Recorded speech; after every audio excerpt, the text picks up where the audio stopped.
fundamental ways. As a nation, we've been forced to take aggressive action against an invincible enemy that has threatened our lives and the lives of our loved ones. We have been forced to adapt to a new way of living in a short space of time. As we enter the 5th week of an unprecedented nationwide lockdown, and as we look to the future, we should remember why we are here. The novel coronavirus, which was identified in the Chinese city of Wuhan in December last year, has spread rapidly across the world. To date, over 2.6 million confirmed cases have been reported worldwide. The actual number of people identified is likely to be far higher. The coronavirus cases, the disease known as COVID-19, a respiratory illness for which humans currently have no immunity and for which there is no cure. The coronavirus is passed from person to person in small droplets from the nose and mouth that can be transmitted by direct contact, on surfaces that we touch every day, or when an infected person coughs or sneezes when they are close to another person. Most infected people exhibit only mild symptoms. Some do not show any symptoms at all. Some do not even know they have this disease. But there are people who develop severe symptoms and require hospitalization. These are usually older people and those who suffer from underlying conditions such as heart disease, diabetes, chronic respiratory disease, and cancer. For some of these people, COVID-19 is fatal. They die. Across the world, more than 185,000 people have succumbed to the disease. Here in South Africa, at least 75 people have lost their lives now. Because the coronavirus can spread so rapidly through a population, it can overwhelm even the best resourced health systems within a matter of weeks. This is what has occurred in many countries across the world. And it is precisely this that we as South Africa have gone to great lengths to prevent. Very few health systems across the world, if any, are prepared for a sudden and exponential increase in people requiring treatment for a severe respiratory illness. As a result, if the virus spreads too quickly, there are not enough hospital beds, intensive care units, ventilators, personal protection equipment, or medicines for everyone who needs them. To make matters worse, people who are suffering from other conditions or need emergency procedures are unable to get the care that they need. And in such circumstances, many lives that could have been saved are lost. I'm reiterating these basic facts, which by now are known to many of us, because they explain the actions we have taken to date and they inform the measures I am announcing this evening. From the moment we declared the coronavirus pandemic to be a national disaster on Sunday, 15th March, our objective was to delay the spread of the virus. We have sought to avoid a massive surge in infections and an uncontrollable increase in the number of people needing medical care. Our approach has been based on the principles of social distancing, restriction of movement, and stringent basic hygiene practices. By delaying the spread of the virus, we have had time to prepare our health facilities and mobilize some of the essential medical supplies that are needed to meet the unavoidable increase in infections. And it is in doing so that we hope to save tens of thousands of lives. There is clear evidence that the lockdown has been working. Together with other measures we have taken, such as closing our borders and the changes in behavior that each of us has made, the lockdown has actually slowed down the progression of the pandemic in the country. The World Health Organization has commended and praised South Africa for acting swiftly and for following scientific advice to delay the spread of the virus. Yet, while a nationwide lockdown is probably the most effective means to contain the spread of the virus, it cannot be sustained indefinitely.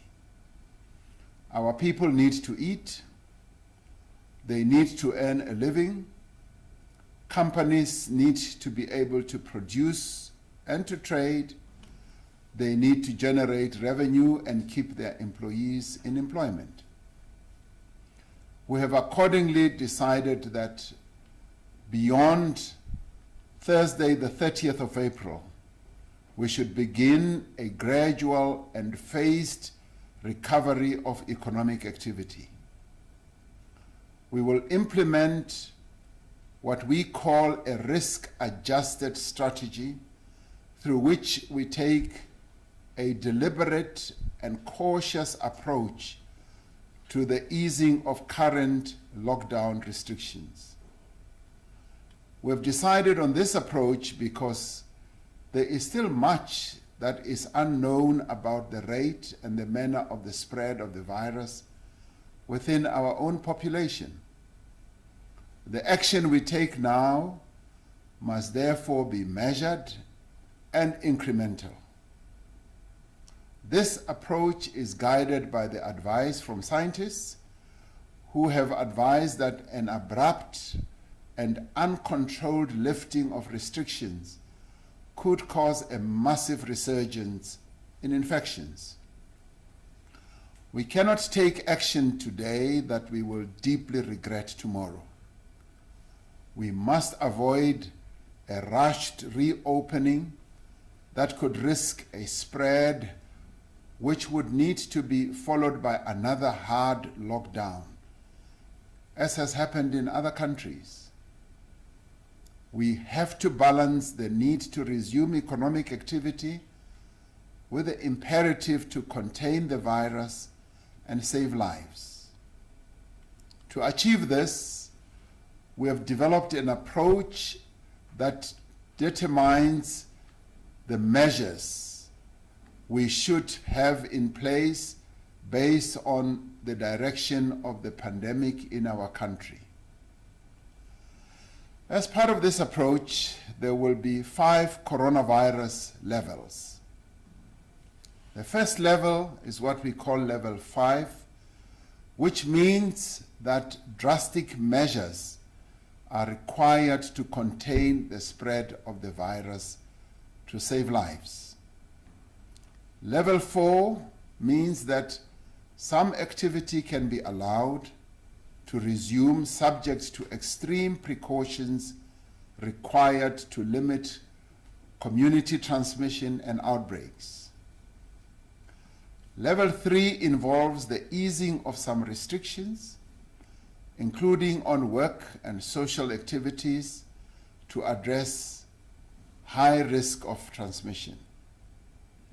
Level 2 involves the further easing of restrictions, but the maintenance of physical distancing and restrictions on some leisure and social activities to prevent a resurgence of the virus.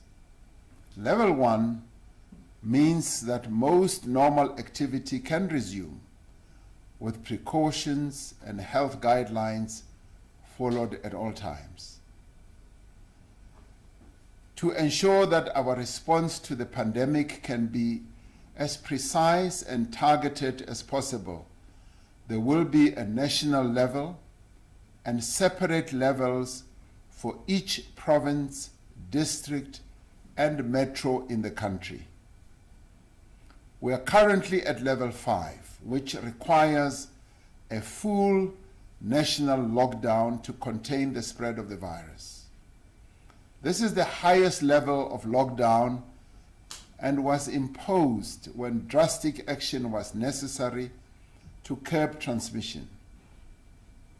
The National Coronavirus Command Council will determine the level based on an assessment of the infection rate and the capacity of our health system to provide care for those who need it.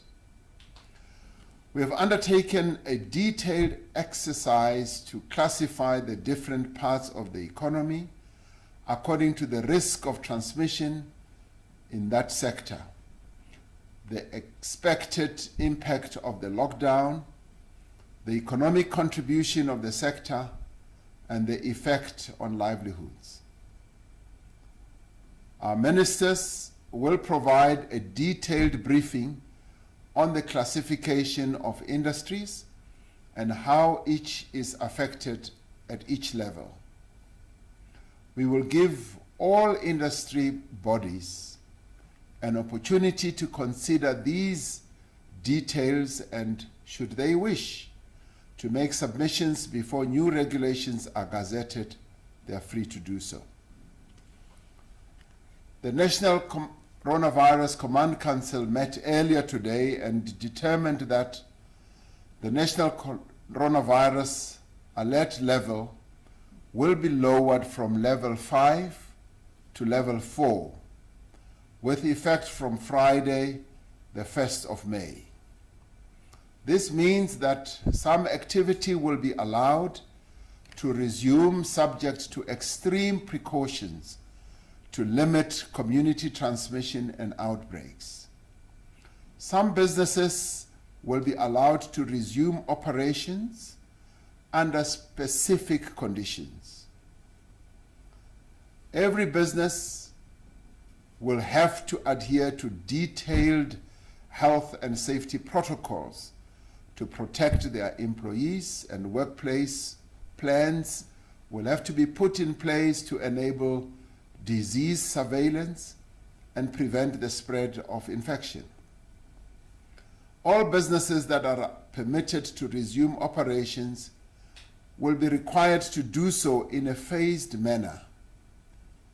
First, preparing the workplace for a return to operations, followed by the return of the workforce in batches of no more than 1/3 of their workforce. In some cases, a sector will not be able to return to full production during level 4, while the risk of infection remains high. These will be spelled out next week following a final round of consultations. Businesses will be encouraged to adopt a work-from-home strategy where possible. All staff who can work remotely must be allowed to do so.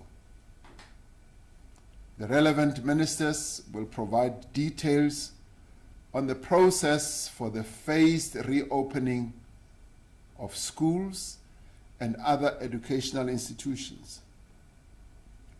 As we gradually ease the restrictions, it is necessary that many of the measures to contain the spread of the virus remain in place. When the country moves to level 4 on the 1st of May, the following will happen. Our borders will remain closed to international travel, except for the repatriation of South African nationals and foreign citizens. no travel will be allowed between provinces except for the transportation of goods and exceptional circumstances such as funerals. Public transport will continue to operate with limitations on the number of passengers and stringent hygiene requirements, including that all passengers must wear a face mask. The public is encouraged to stay at home other than for essential personal movement, doing essential work, and work in sectors that are under controlled opening. People can exercise under strict public health conditions. That will be spelled out. All gatherings, apart from funerals and for work, will remain prohibited.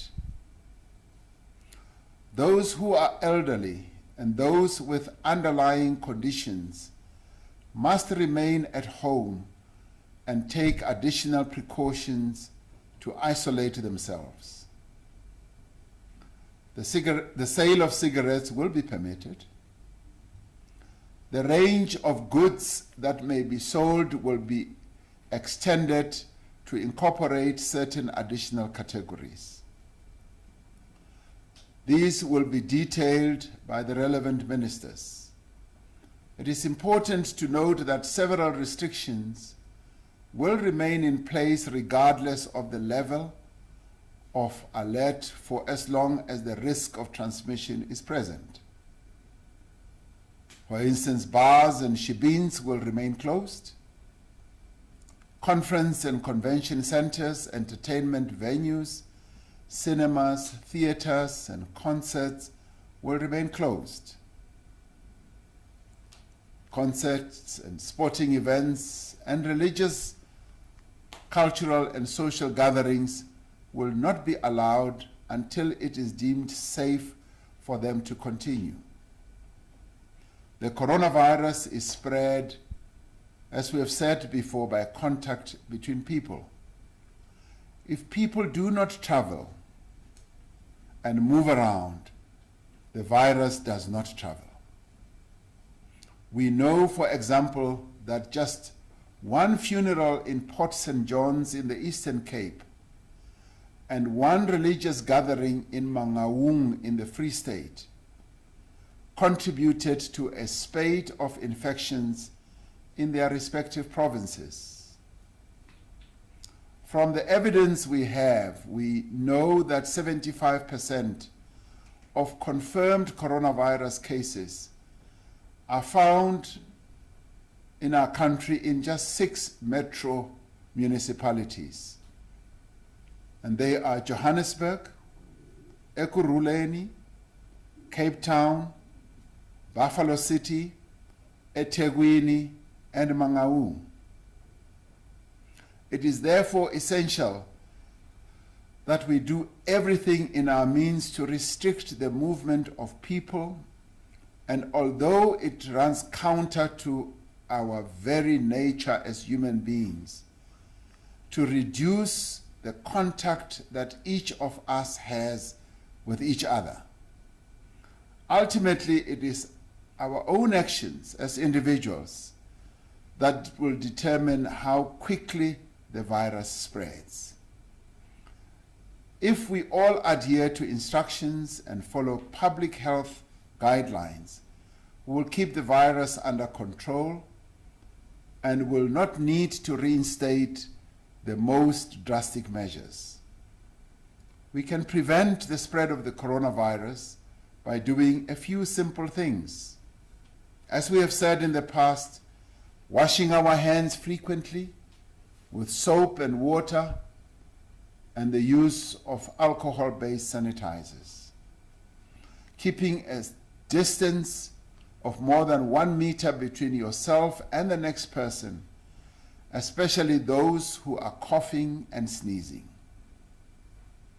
Try not to touch your mouth, your nose and eyes, because your hands may have touched the coronavirus on surfaces I know this is difficult to do, but it is a precaution that we must try and practice. When you cough or sneeze, cover your mouth and nose with your bent elbow or a tissue and dispose of the tissue right away. As we begin the easing of lockdown restrictions from the beginning of May, we are calling on all South Africans to wear a face mask whenever you leave home. Our clothing and textile industry, including small businesses, are gearing up to produce these masks on a mass scale. The extraordinary measures that we have put in place to combat the coronavirus pandemic have been matched by the extraordinary contributions of many South Africans. We pay tribute to them, the nurses, the doctors, the scientists, and the community screening field workers who are leading our public health response. We are committed to ensuring that they have all the resources they need, including adequate personal protection equipment and other recognition to undertake the work that is being asked of them. As we slowly ease the lockdown restrictions, we are substantially and rapidly increasing our public health response.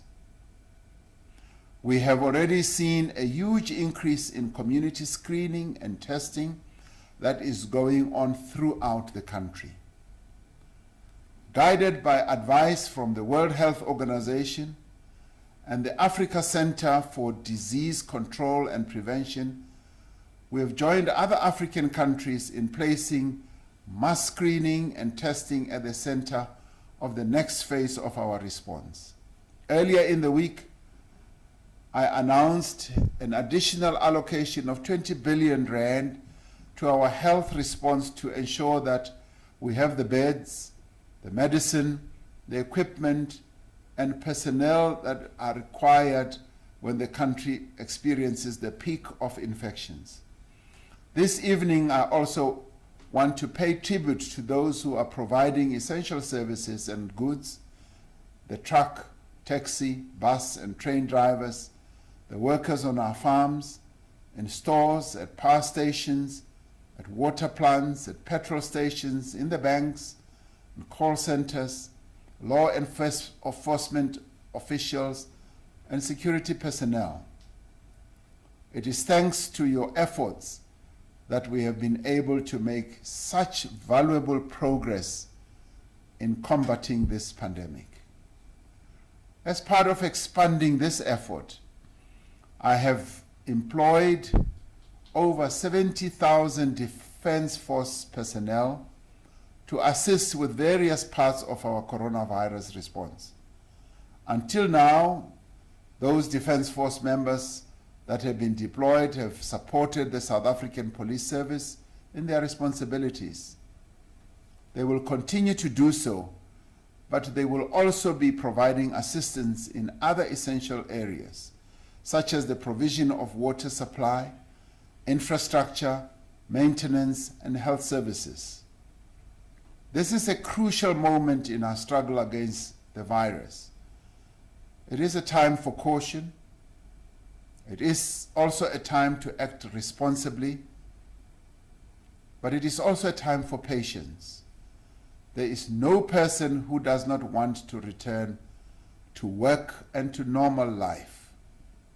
There is no company that does not want to reopen its doors for normal economic activity.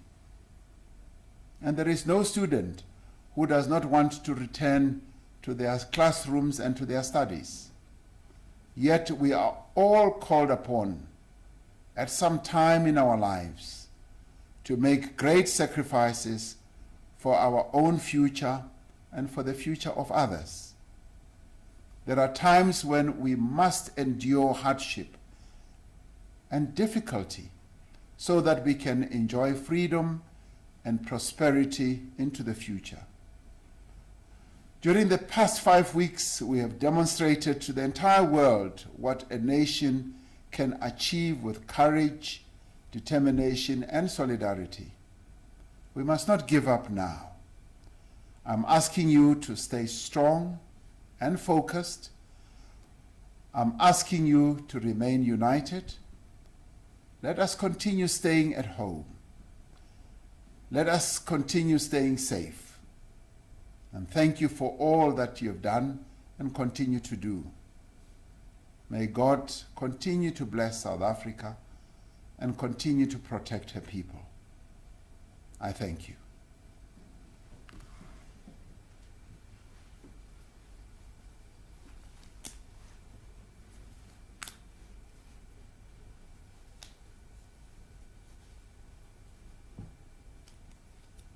Thank you.